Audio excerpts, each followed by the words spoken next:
Listen. Okay, let's just be clear about what happened. Let's fill them in. Lay it on us, Blake. I think we need to air this out right now. Tell us. And he was like, "Who's your favorite character?" And she's like, "Atlas." And I was like, "Wait, bitch, I am standing right next to you." So romance movies come in a bunch of shapes and sizes. You can have one where a woman doesn't age. You can have one where it's set around a city or set around friends and their love. The angle can be that they're blind. And now they've made one where domestic abuse is the subgenre. For some reason, they were marketing this movie as a rom-com, with them even having girls' night out screenings that were selling out. But it's a trauma movie. I'm talking about, like, you gotta put the number in the credits to call type of drama. So I don't know where they were pitching it as a love triangle movie. It's not every day the husband gets to interview his wife's love interest in a film. It's kind of crazy. I don't remember seeing this on the schedule. Dive in, shall we? I guess because the dudes were hot, they were focusing on the wrong smashing. It was confusing, though, because I had thought that Colleen Hoover, the author, was actually Anna Todd, who wrote the After series. But it turns out that she just actually wrote a review that got printed in the back of Colleen's book. And after reading both of these, you notice a pattern. Turns out that you can't talk about the movie without Blake's fans getting lively in the comments. But I'll try to cover just the movie because I've seen people cover the controversy. And the moment they upload, there's like another update. Turns out that it's gotten so bad the director/star has hired Johnny Depp's lawyer. Blake's getting accused of directing the director and even being her own intimacy coordinator on set. Sometimes you were even the intimacy coordinator in some of those sexier scenes. Like we saw you. That shouldn't be happening, by the way. I just want to be clear that you should not be the intimacy coordinator. You should definitely hire intimacy coordinators. Man, ain't you the producer? So here I just want to focus on the movie since I don't think it's the worst. It's definitely taking a storybook take on some very serious topics, but it is based in truth, which is why I think a lot of people have connected with it. And while it is troubling, the movie does have its moments. It just also has that weird behind the scenes. Like, why did Reynolds do this fake interview? I'm sorry, what do you call her? Do you guys have a nickname or No. something? Okay, no, just so it's Mrs. Okay. Bruh, that actor doesn't even kiss your wife. Ryan, did you catch them rehearsing for the sequel? Either way, if the trailer interests you, I'd say check it out, because it does seem like it's about to be a series since Hoover already wrote the second book. So, spoiler warnings and warnings. Nobody panic. You are making such a mess. Let me explain. So the movie begins with our main character, Lily, driving back to her father's funeral, which we find out she dragged to do because she hates this man so much, she waited till the pulse was gone for a day. That said, her mom makes her speak at the funeral, telling her to just say 5 nice things. And even with her dad being the mayor of the town, she dips mid-wake without having written one good thing about him on that napkin. Like, even Pixar came up with more classics in half the size. On a rewatch, you do notice all the things that haunt her, like staring at the couch that she keeps having flashbacks about. They even cut out a bit in the book where she got used to getting presents after the abuse, that it almost gave her something to look forward to. And what's crazy is that it is his leftover money now that he's dead that funds her dream job of opening up a flower shop. What's your name? Lily. You? Ryle. She returns back to Boston and legit breaks into a building because her rooftop has a nice view, and that's where she meets her future husband. Rough way to kick things off. He's hot though, and also a neurosurgeon, so she ignores it as they sit on a ledge making googly eyes to each other. You have a really nice view. I do. Turns out our main character has a Powerpuff Girl name, and it's Lily Blossom Bloom. Like, that's actually her government name. And on top of that, the dude with anger issues is named Ryle. They keep on flirting, talking about their first times, as he mentions that he's always picking lust over love. And it's interesting to find out that Ryan was rewriting this scene from the book in order to make it different, because this dude falls so badly in love for her that in the book, he was knocking on every door in the building because he really wanted to have sex with her that bad. Like, man thought he was DoorDash trying to deliver his burrito. So honestly, the movie version is way more tame than what the original character was, mainly because, they're trying to sell you a rom-com. And that's where it gets a little weird because the author wrote Lily to be her mom and how she left the abuse, and now it's kind of been hijacked to just be Blake. Do you think that we seem super similar, the way we move or talk in real life? Now that I know you, yeah, a little bit. Yeah. Oh, really? Oh, I don't know, because I don't see myself. Yeah, definitely. It's weird. Months later, we see her get the keys to her shop, which she calls Lily Bloom's, also known as the Tortured Florist Department. And while I don't think it's gonna last with those Boston rental prices, I did like the idea behind her flowers. She talks about them being a form of storytelling, and that their beauty doesn't last long, but it's the sadness of them being so fleeting that makes them so real. So it's what you're talking about. It's highlighting the pain and the tension and the, fact that it's fleeting, it's storytelling. And That's where we meet Alyssa, who walks in asking about the help wanted sign when really she just wants to see the place. And she admits that she's just a rich girl looking for a job because she's bored. And since Lilith has no friends, she hires her to be one. I hope people go see this movie and they get to see us be friends in the movie. Me too. I really think you can feel it. Alyssa then brings in her brother and husband to help out with the store. And I like the humor that Jenny and Hasan bring as side characters. I just find it funny that my dude's been playing the same role since Babes. I am so proud of you. Don't touch me! Okay. Oh my hands! I'm gonna be a dad! Ah! Like I said, going from John Ralphio being your brother to Raphael is crazy. That's my brother, Ryle. The first official customer? Well, you'd have to buy something to be considered a customer. Right now, you're just loitering. They then all become besties, going to Bruins games, bowling, karaoke, a bunch of spots that they said were meant to be homages to Lost in Translation, but all Ryle keeps wanting is to get lost in the sheets with her. He even becomes her first customer and orders the flowers to be shipped to her, meaning that this man paid shipping before handling it. So are you bringing this mystery girl to my birthday party on Friday? No. Are you going, Lily? She has to go. My best friend. It isn't until Alyssa's birthday, though, that he gets to blow out her candles, with Lily getting a face check on her way to the coat check, and him taking her back to his place since he literally lives next door. No! She's off limits. After undressing himself to dress her, his sister finds them together and does her a simple favor by telling her to not date him. She then starts dating him. I want to see you again. That's a bad idea, right? Yeah, that's a bad idea. We get a montage of their friendship with them saying their first I love yous, her massaging his hands after work, them going on a fancy pizza date on the roof that they met at. But it's once he meets the mom that things take a turn. Atlas. Lily Bloom. It's been a long time. Yeah. Pretty much this man appears halfway through the movie, even though he's been all over the marketing, but it's mainly because his character gets played by two actors. See, throughout the film, we keep jumping to flashbacks, showing how she met this kid named Atlas, who was both the love of her life she hasn't forgotten, and then also a dude she randomly calls a homeless man. But the casting for young Lily was spot on. And have the same mole? Isn't that, like, crazy? When she was in high school, she noticed this guy escaping out of the back of an abandoned spot and going through the trash, so she becomes a good Samaritan and drops off some food, leading to them becoming friends. She then starts inviting him over as they watch TV, bake cookies, and sneaks him some of her dad's clothes since young Atlas kind of looks older than the whole cast. I still remember the day I saw you in the window. Yeah, we were just kids then. Eventually, they trauma bond when he reveals that the reason he got kicked out was because his mom kept dating scumbags, and instead of standing up for herself, she chose them over her own kid. That's where you get one of the strongest parts of the story, in my opinion, where they connect through her love of plants. They talk about roots being the most important part, to the point that Atlas even carves an oak heart for her, since he liked her metaphor of oak trees being so strong they could grow on their own. But also, oak trees are kind of low-key. These two instead start doing some PDA on the bus just to get back at the mean girls. They get so sloppy that one day her abusive father walks in on them in bed, leaving him to get beat up by a professional. Now, this man left one place just to go get pummeled in another. His second pounding of the day leaves him getting taken away by an ambulance to the point that he has to leave town. And the worst part about it is that in the book, the dad gets praised for protecting his daughter from the homeless dude that nobody liked. And that pretty much leads to his campaign to become mayor. Just shock me. The book also had a couple of deleted scenes or things that were trimmed down, such as the Ellen DeGeneres storyline, which was the thing they were always watching together on a daily basis. And she even writes into a diary, Dear Ellen, which kind of makes up the flashbacks for the book, but obviously that got cut down when she got canceled for the thing that brought them together.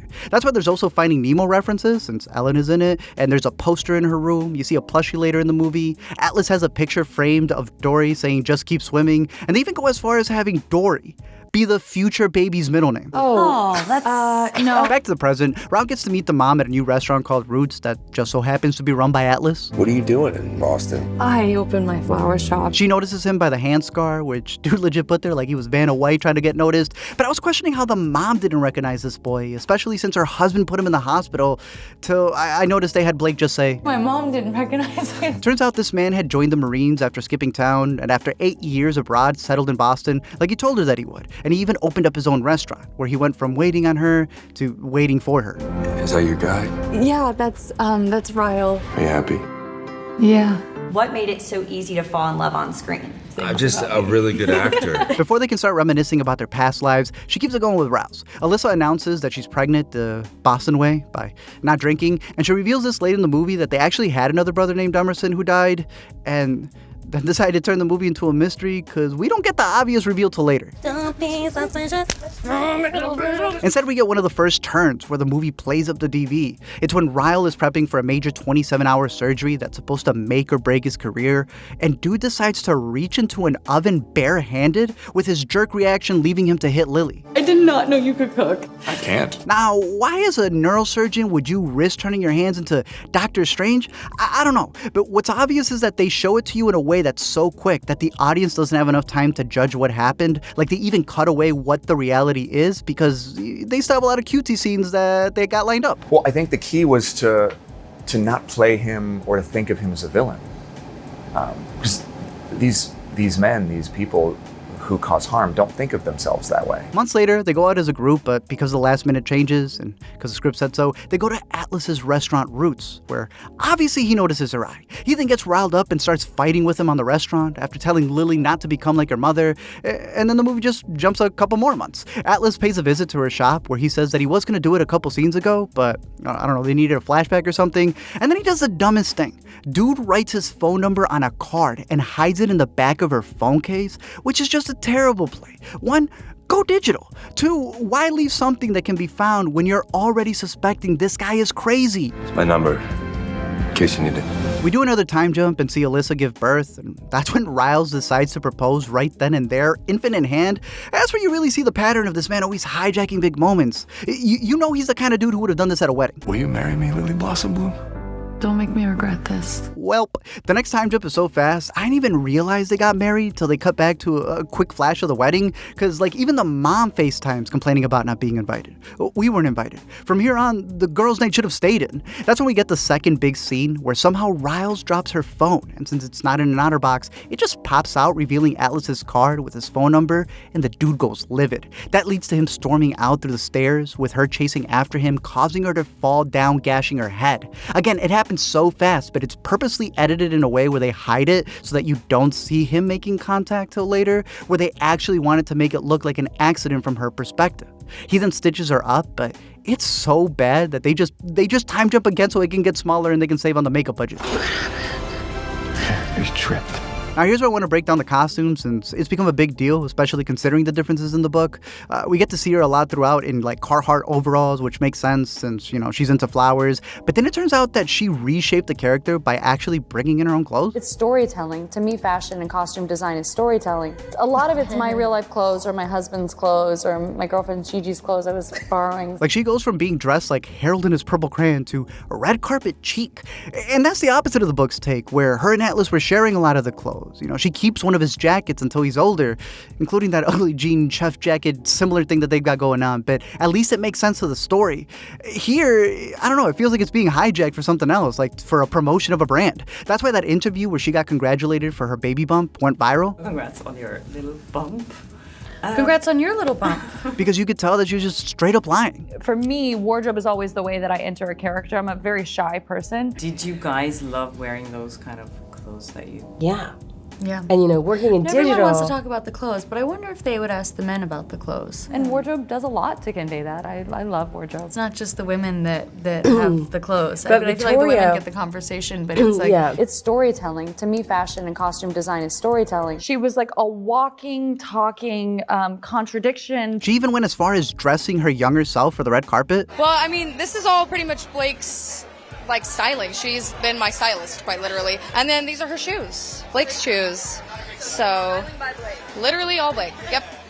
She even said that she's such a big Britney fan that she got her Versace dress from back in the day in order to wear it on a rainy red carpet, even getting Ethel Cain to cover an old song of hers for the movie. And I truly think that nobody would care without the behind-the-scenes drama, but it starts to become a pattern. Like, she forgot to put the right heart tattoo on her character while they were filming and was just going to ignore it until the author said that it's literally a part of her family and represents what they've survived. That fans specifically have a certain design that's from the book that's tatted on them.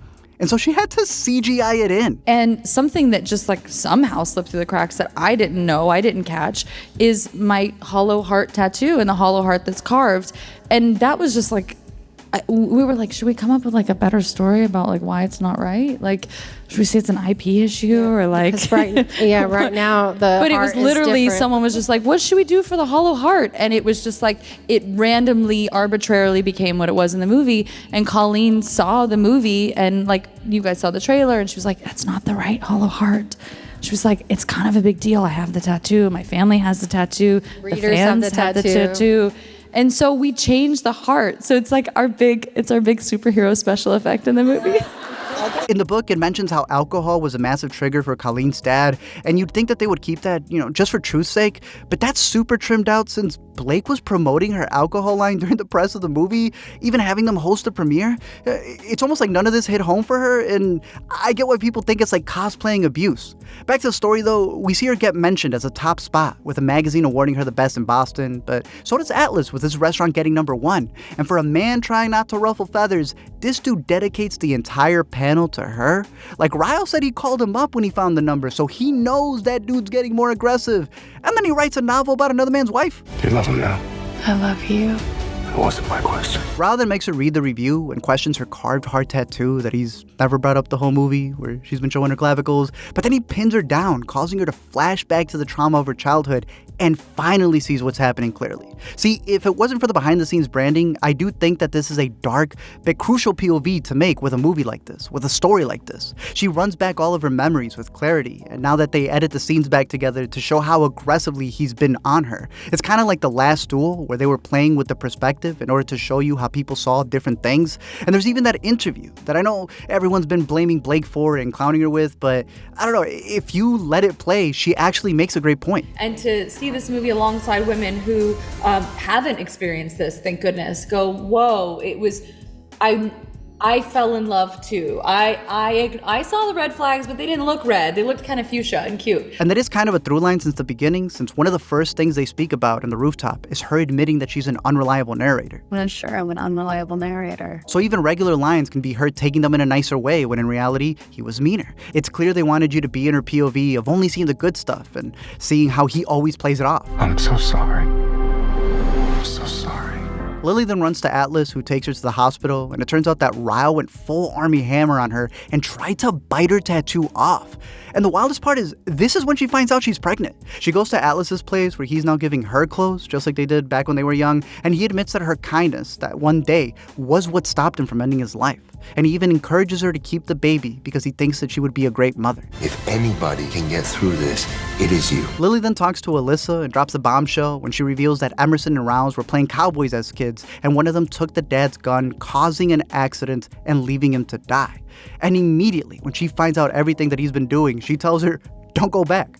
Something that she said from the start. None of this is your fault. It's the best friend I ever had. Of course, we jump a couple more months where she keeps running her shop, she keeps ignoring Riles, and she gets to brutally walk around Boston as a Taylor Swift song plays, which wasn't even supposed to be in the movie. It was actually Sony that put it in the trailer, and we worked really closely on the trailer and went back and forth and back and forth.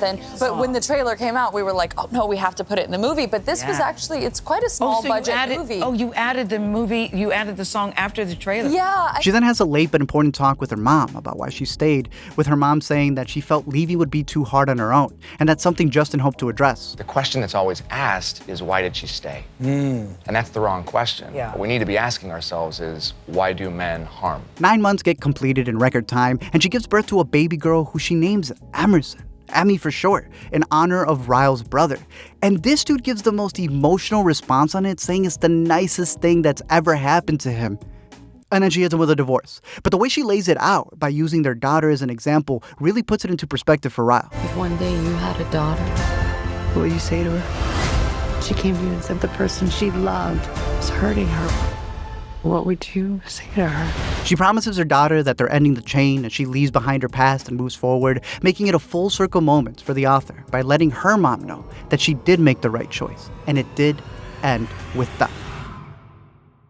I think she never really thought that she had made the right decision. She was unsure. I don't want to cry, but until she read the book, she was like, I didn't know if the choice I made was the best one for you and your sister.